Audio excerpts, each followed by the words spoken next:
चाहे मनुष्य कितना ही अभागा क्यों न हो, यदि वह प्रतिदिन प्रातः 3 बजे से 6 बजे के बीच ब्रह्म मुहूर्त में उठकर एक विशेष साधना या कर्म कर ले तो जीवन में वह सब कुछ प्राप्त कर सकता है जिसकी वह कामना करता है।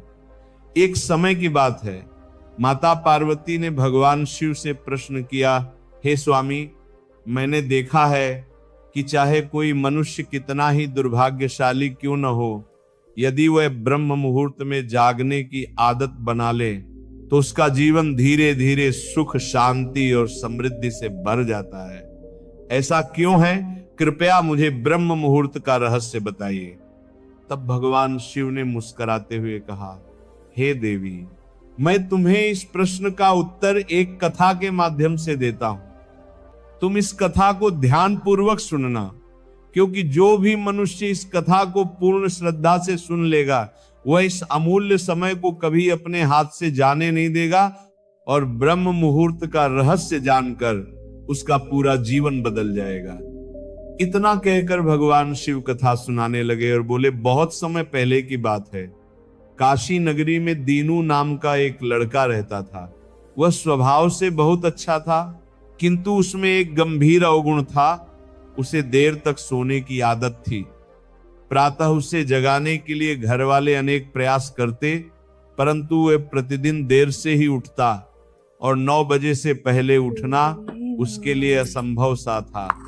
जब वह छोटा था तब परिवार वालों ने सोचा कि उम्र बढ़ने के साथ उसकी ये आदत स्वयं ही सुधर जाएगी, परंतु जैसे जैसे वह बड़ा होता गया ये आदत और भी गहरी होती चली गई। संसार इधर उधर हो जाए पर वह समय पर जाग नहीं पाता था। उसके पिता इस आदत से अत्यंत दुखी और चिंतित रहने लगे थे, क्योंकि धीरे धीरे उस लड़के को नकारात्मक शक्तियों ने घेर लिया था। वह छोटी छोटी बातों पर क्रोधित हो जाता, सभी को पलटकर उत्तर देने लगा, दिन भर उदास और निराश रहता, जिसका प्रभाव उसके स्वास्थ्य पर भी स्पष्ट दिखाई देने लगा। जब दीनू ने देखा कि उसके सभी मित्र जीवन में सफल हो चुके हैं और वह स्वयं वहीं का वहीं खड़ा है, तो उसकी चिंता और बढ़ गई और वह अपनी असफलताओं के लिए ईश्वर को दोष देने लगा।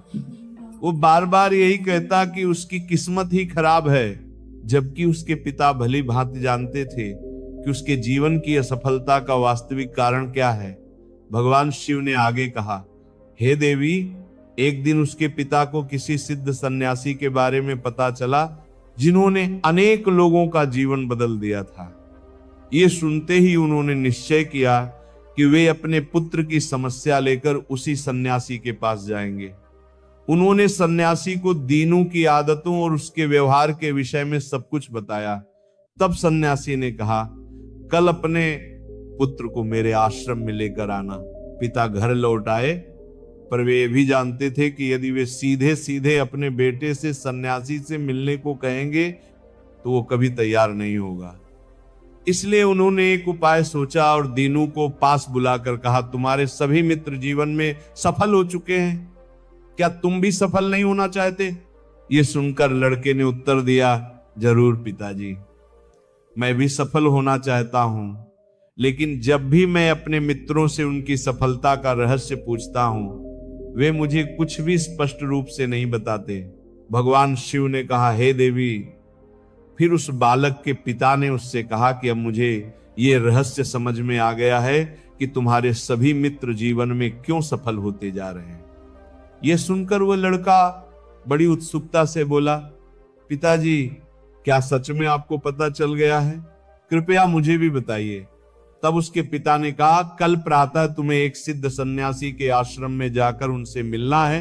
यदि तुम वहां समय पर पहुंच गए तो वह सन्यासी तुम्हें ऐसा मंत्र बताएंगे जिससे तुम जीवन में सफल हो सकोगे, किंतु इसमें एक समस्या है। यह सुनकर लड़के ने पूछा, पिताजी, वो समस्या क्या है? पिता ने उत्तर दिया, तुम्हें वहां समय से पहुंचना होगा। तब लड़का बोला, पिताजी, मैं आज पूरी रात जागता रहूंगा और प्रातः सन्यासी से मिलकर अवश्य आऊंगा। उसके पिता ने कहा, ठीक है, लेकिन वहां जाकर सन्यासी की प्रत्येक आज्ञा का पालन करना। पिता की यह बात सुनकर वह लड़का अत्यंत प्रसन्न हुआ। जीवन में पहली बार उसने पूरी रात जागने का प्रयास किया, किंतु कुछ समय बाद उसकी आंखें भारी हो गईं और वह गहरी नींद में सो गया। अगली सुबह जब उसकी आंख खुली तब तक सन्यासी से मिलने का समय समाप्त हो चुका था। उसके पिता ने निराश दृष्टि से उसकी ओर देखा और कहा, तुम जीवन में कभी सफल नहीं हो पाओगे, जाओ और जाकर फिर से सो जाओ। पिता के ये शब्द उसके हृदय को भीतर तक चीर गए। अत्यंत दुखी होकर उसने मन ही मन स्वयं को चुनौती दी कि अगली सुबह वह किसी भी कीमत पर सन्यासी से मिलने अवश्य जाएगा। उस रात उसने अपने पैर में एक छोटा सा घाव बना लिया ताकि पीड़ा के कारण उसे नींद ना आए, और सचमुच उस रात वह सो नहीं सका। भगवान शिव ने कहा, हे देवी, यह उसके जीवन का पहला अवसर था जब उसने सूर्योदय को अपनी आंखों से देखा। उस दृश्य को देखकर उसके भीतर एक अद्भुत शांति और चेतना का अनुभव हुआ। वह तुरंत तैयार होकर सन्यासी से मिलने चल पड़ा और उस दिन उसे स्वयं में एक अलग ही परिवर्तन महसूस हो रहा था। जब वह आश्रम पहुंचा तो उसने देखा कि सन्यासी अपने सभी शिष्यों के साथ ध्यान में लीन बैठे हुए हैं। कुछ समय पश्चात जब ध्यान समाप्त हुआ तब वह बालक सन्यासी के समीप पहुंचा और उन्हें प्रणाम कर बोला, गुरुदेव, क्या आपके पास कोई ऐसा मंत्र है जिससे मैं भी अपने मित्रों की तरह सफल बन सकूं और एक अच्छा जीवन जी सकूं? भगवान शिव ने कहा, हे देवी, यह सुनकर सन्यासी मुस्कुराए और बोले, तो तुम वही बालक हो जिसके पिता मुझसे मिलने आए थे। उन्होंने तुम्हारे विषय में मुझे सब कुछ बता दिया है। मैं तुम्हें वह मंत्र अवश्य बता दूंगा। परंतु जैसे ही बालक ने परंतु शब्द सुना, वह घबरा गया और तुरंत बोला, परंतु क्या गुरुदेव? तब सन्यासी ने कहा, मैं तुम्हें वह मंत्र दूंगा, किंतु उससे पहले तुम्हें अगले 21 दिनों तक मेरी प्रत्येक आज्ञा का पालन करना होगा। मंत्र मैं 21 दिनों के पश्चात ही बताऊंगा और इन दिनों में जो भी कार्य मैं तुम्हें दूंगा उसे पूर्ण निष्ठा से करना होगा। यदि तुम्हारा संकल्प बीच में टूट गया या तुम किसी भी दिन असफल हुए तो उस मंत्र का कोई प्रभाव नहीं होगा। दृढ़ निश्चय के साथ बालक ने कहा, गुरुदेव, मुझे आपकी सभी आज्ञाएं स्वीकार हैं। मैं अगले 21 दिनों तक आपका दास हूं। आप जो भी आदेश देंगे मैं उसका पालन करूंगा। मुझे केवल उस मंत्र के विषय में जानना है। भगवान शिव ने कहा, हे देवी। तब सन्यासी ने कहा, ठीक है, कल से तुम्हारी साधना आरंभ होगी। तुम इसी आश्रम में निवास करोगे। बालक तुरंत इसके लिए तैयार हो गया। सन्यासी ने आगे कहा, यहां रहते हुए तुम्हें प्रतिदिन ब्रह्म मुहूर्त में उठना होगा, अन्य शिष्यों के साथ ध्यान और तप करना होगा, साथ ही आश्रम के सभी कार्यों में सेवा भी करनी होगी। ध्यान रहे, यह संकल्प किसी भी परिस्थिति में टूटना नहीं चाहिए। भगवान शिव ने कहा, हे देवी। अब वह बालक सन्यासी की बातों से सहमत हो गया और अगले दिन से उसके कार्य और साधना के दिन आरंभ हो गए। इस बार उसने दृढ़ निश्चय किया था, किंतु 1 सप्ताह बीतते ही उसका संकल्प डगमगा गया और 8वें दिन वह देर तक सोता रहा। जब उसकी नींद खुली तो उसे तुरंत अपनी भूल का एहसास हुआ और वह व्याकुल होकर बोला कि मुझसे कितनी बड़ी गलती हो गई। वह रोता हुआ सन्यासी के पास पहुंचा और बोला, हे गुरुदेव, मेरा संकल्प टूट गया। अब मैं जीवन में कभी सफल नहीं हो पाऊंगा। तब सन्यासी ने उसे शांत स्वर में समझाते हुए कहा, वत्स, गिर जाना सफलता नहीं है। गिरने के बाद उठने से इनकार करना असफलता है। तुम एक बार फिर से आरंभ करो और नया संकल्प लो। तब उस लड़के ने सन्यासी से प्रश्न किया, गुरुदेव, प्रातः उठना इतना आवश्यक क्यों होता है और यहां सभी लोग इतनी जल्दी क्यों जाग जाते हैं? भगवान शिव ने कहा, हे देवी। तब सन्यासी ने उसे समझाते हुए कहा कि ब्रह्म मुहूर्त में जागने के पीछे गहरा विज्ञान और रहस्य छिपा है। यह सुनकर लड़के ने निवेदन किया, कृपया मुझे वह विज्ञान समझाने की कृपा करें। तब सन्यासी ने कहा, रात्रि को 4 पहरों में विभाजित किया गया है। पहला पहर रुद्रकाल कहलाता है, जिसका समय सायं 6 बजे से रात्रि 9 बजे तक होता है। दूसरा पहर राक्षस काल होता है, जो रात्रि 9 बजे से 12 बजे तक रहता है। तीसरा पहर गंधर्व काल कहलाता है, जिसका समय रात्रि 12 बजे से 3 बजे तक होता है। और अंतिम पहर मनोहर काल होता है, जिसे ब्रह्म मुहूर्त अथवा अमृत बेला भी कहा जाता है, जिसका समय प्रातः 3 बजे से 6 बजे तक होता है। ये वह काल होता है जब संसार की अधिकांश नकारात्मक शक्तियां निष्क्रिय अवस्था में होती हैं और सकारात्मक शक्तियां पूर्ण रूप से सक्रिय होती हैं। ब्रह्म मुहूर्त को देव मुहूर्त भी कहा जाता है, अर्थात यह देवताओं का समय होता है। भगवान शिव ने कहा, हे देवी। सन्यासी आगे बोला कि इस समय देवता पृथ्वी पर विचरण करते हैं और जो मनुष्य इस काल में जागृत रहता है उस पर उनका विशेष सकारात्मक प्रभाव पड़ता है। ब्रह्म मुहूर्त ऐसा समय होता है जब मनुष्य का मस्तिष्क अत्यंत शांत और रिक्त अवस्था में होता है। उस समय कोई अनावश्यक विचार नहीं होते और यदि व्यक्ति इस समय अध्ययन करता है तो वह ज्ञान शीघ्र ग्रहण करता है और वह लंबे समय तक स्मृति में बना रहता है। ये वो समय है जब ज्ञान को केवल याद नहीं किया जाता बल्कि उसे गहराई से समझा जाता है। इसी कारण आश्रम के सभी शिष्य तथा संसार के अधिकांश ज्ञानी लोग ब्रह्म मुहूर्त में ही जागते हैं। प्राचीन काल में जब कृत्रिम प्रकाश का कोई साधन नहीं था, तब लोग सूर्यास्त के साथ अपने दिन का समापन और सूर्योदय के साथ दिन का आरंभ करते थे। यही वह विधि थी जिससे मानव जीवन प्रकृति के साथ सामंजस्य बनाकर चलता था। भगवान शिव ने कहा, हे देवी।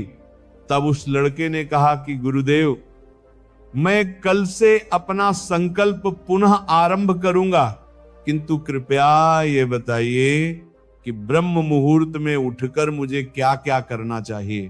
तब सन्यासी ने कहा, ठीक है, मैं तुम्हें बताता हूं कि ब्रह्म मुहूर्त में क्या करना चाहिए और कैसे करना चाहिए। सबसे पहले जागकर धरती माता पर पांव रखने से पूर्व उन्हें प्रणाम करना चाहिए। फिर अपनी दोनों हथेलियों को देखकर ईश्वर को धन्यवाद देना चाहिए कि उन्होंने तुम्हें आज का सूर्योदय देखने का अवसर दिया। इसके पश्चात नित्य कर्म और स्नान करना चाहिए, जिससे केवल शरीर की ही नहीं बल्कि मन की भी शुद्धता होती है। स्नान के बाद ध्यान की प्रक्रिया होती है। ब्रह्म मुहूर्त में किया गया ध्यान अत्यंत प्रभावशाली होता है और जब किसी विशेष मनोकामना की पूर्ति के लिए साधना की जाती है तो इसे 21 दिनों तक निरंतर किया जाता है। ये वही समय होता है जब साधक अपने आज्ञा चक्र को सक्रिय करने का प्रयास करता है और यहीं से उसके जीवन में वास्तविक परिवर्तन आरंभ होता है। भगवान शिव ने कहा, हे देवी। आगे वह सन्यासी बोला कि आज्ञा चक्र दोनों भवों के मध्य स्थित होता है और इसे संकल्प का केंद्र भी कहा जाता है। यदि इस चक्र पर ध्यान केंद्रित किया जाए और अपनी मनोकामना को निरंतर दोहराया जाए तो मात्र 21 दिनों के भीतर वह मनोकामना पूर्ण हो सकती है। यदि किसी के मन में कोई अधूरी इच्छा हो और वह उसे पूर्ण करना चाहता हो तो सबसे पहले उस इच्छा का स्पष्ट निर्धारण करना आवश्यक है। आपको वास्तव में क्या चाहिए, यह निर्णय दृढ़ता से लेना होगा। इसके पश्चात ध्यान की विधि आरंभ करनी चाहिए। ब्रह्म मुहूर्त में स्नान के बाद ऐसा स्थान चुनना चाहिए जहां शुद्ध वायु का समुचित प्रवाह हो, क्योंकि ध्यान के समय प्राणवायु का शुद्ध होना अत्यंत आवश्यक होता है। ध्यान की अवस्था में रीढ़ की हड्डी पूर्णतः सीधी होनी चाहिए और गर्दन भी सीधी रखनी चाहिए। सुखासन में बैठकर दोनों हाथों को घुटनों पर रखें, आंखें बंद कर ले, हाथों की मुट्ठियां हल्के से बंद करें और 2 से 3 मिनट तक पूर्ण रूप से शांत होकर स्थिर हो जाएं। जब शरीर स्थिर हो जाए और श्वास प्रश्वास शांत हो जाए, तब अपना संपूर्ण ध्यान आज्ञा चक्र पर केंद्रित करें। इस दौरान लंबी और गहरी सांस लें।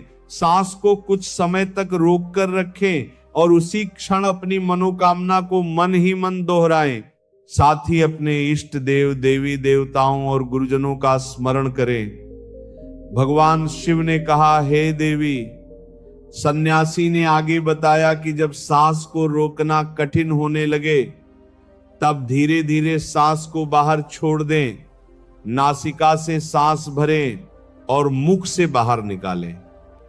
इस प्रक्रिया को प्रतिदिन 3 से 4 बार दोहराना चाहिए। ऐसा नियमित रूप से करने से मनोकामना अवचेतन मन तक पहुंच जाती है और इच्छा पूर्ति का मार्ग शीघ्र खुल जाता है।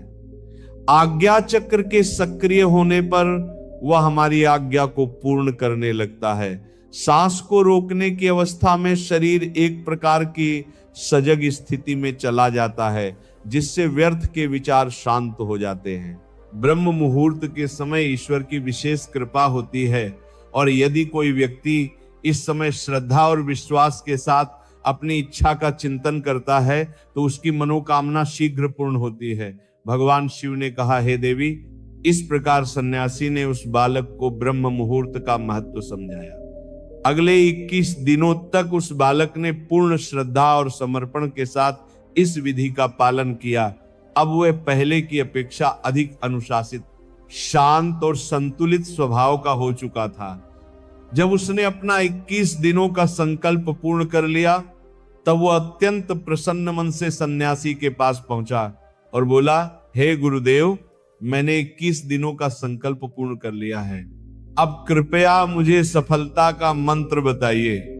तब सन्यासी मुस्कुराए और बोले, पिछले 21 दिनों से जो अभ्यास तुम करते आ रहे हो, वही तुम्हारी सफलता का मंत्र है। जो व्यक्ति ब्रह्म मुहूर्त में जागकर ध्यान की प्रक्रिया को सही विधि से करता है, वह जीवन में कभी असफल नहीं हो सकता। तुम्हें अब ब्रह्म मुहूर्त का रहस्य ज्ञात हो चुका है। इसे जीवन भर अपनाए रखना। तुम्हें जीवन के लक्ष्य भी प्राप्त होंगे और सफलता भी। उस बालक ने सन्यासी को कृतज्ञता सहित प्रणाम किया और ब्रह्म मुहूर्त के नियमों का जीवन पर्यंत पालन करने का संकल्प लिया। भगवान शिव ने कहा, हे देवी, अब तो तुम्हें भी समझ में आ गया होगा कि ब्रह्म मुहूर्त का वास्तविक महत्व क्या है। तब माता पार्वती ने कहा, हे स्वामी, अब मुझे ब्रह्म मुहूर्त का संपूर्ण ज्ञान प्राप्त हो गया है। इतना कहकर माता पार्वती ने भगवान शिव को प्रणाम किया। वीडियो यदि आपको पसंद आया हो तो कृपया वीडियो को लाइक करें और इसे अपने मित्रों के साथ